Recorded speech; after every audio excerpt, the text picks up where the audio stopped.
నమస్తే అన్న అందరికీ నమస్కారం. కువైట్లోని మసీదులకు వెళ్లే వారికి శుభవార్త.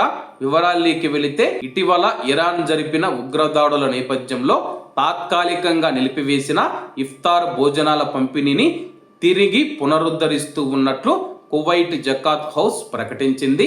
దేశంలోని ప్రస్తుత పరిస్థితులను దృష్టిలో ఉంచుకొని ముందు జాగ్రత్త చర్యగా ఈ సేవలను గతంలో నిలిపివేసిన సంగతి తెలిసిందే.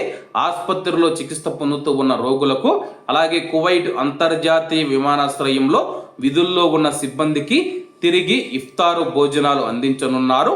ఉద్రిక్త పరిస్థితుల దృష్ట్యా పంపిణీ ప్రక్రియకు అంతరాయం కలిగింది. అయితే ప్రస్తుతం పరిస్థితులు చక్కబడడంతో ఈ నిర్ణయం తీసుకున్నారు. పవిత్ర రంజాన్ మాసంలో ఉపవాసం ఉండే రోగులకు, నిరంతరం శ్రమిస్తూ ఉన్న విమానాశ్రయ సిబ్బందికి ఇబ్బంది కలగకూడదనే ఉద్దేశంతో తక్షణమే పంపిణీ ప్రారంభించినట్లు అధికారులు ప్రకటించారు. రక్షణ మరియు సేవా కార్యక్రమాలను సమన్వయం చేస్తూ ప్రజలకు ఎటువంటి ఇబ్బంది కలగకుండా చర్యలు తీసుకుంటామని చెప్పేసి జకాత్ హౌస్ ప్రతినిధులు పేర్కొన్నారు. ప్రస్తుతం మనం చూసుకుంటే ఇరాన్ చేస్తూ ఉన్న దాడుల నేపథ్యంలో చాలా వరకు మనం చూసుకుంటే కానీ ఇఫ్తారు భోజనాల పంపిణీని అయితే జకాత్ హౌస్ అయితే నిలిపివేయడం జరిగింది. పరిస్థితులు చక్కబడిన తర్వాత మళ్ళీ ప్రారంభిద్దామని చెప్పి నిర్ణయించుకుంది.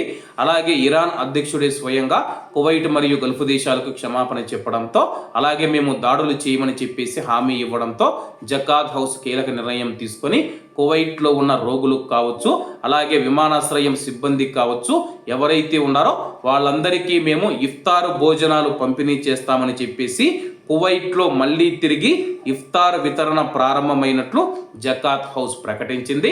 కాబట్టి అందరూ బాగుండాలి, అందులో మనం ఉండాలి. అందరికీ నమస్తే అన్న, జై హింద్.